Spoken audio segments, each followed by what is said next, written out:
వరకు నీ దయని విభూతిగా పుయ్యరన ఒంటికి నన్నింకొక నందిగా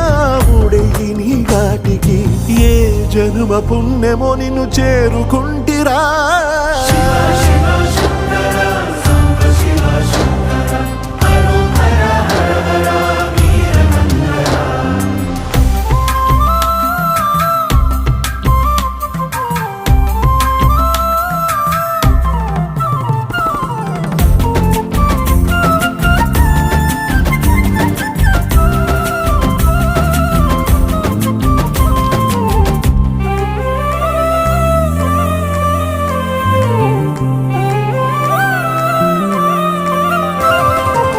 స్వర్ణముఖి తడుపుతున్న బండరాయిలోన లింగమయ్య నీవే నాకు తోచినావుగా దారంగా కొమ్మలు శివసూలు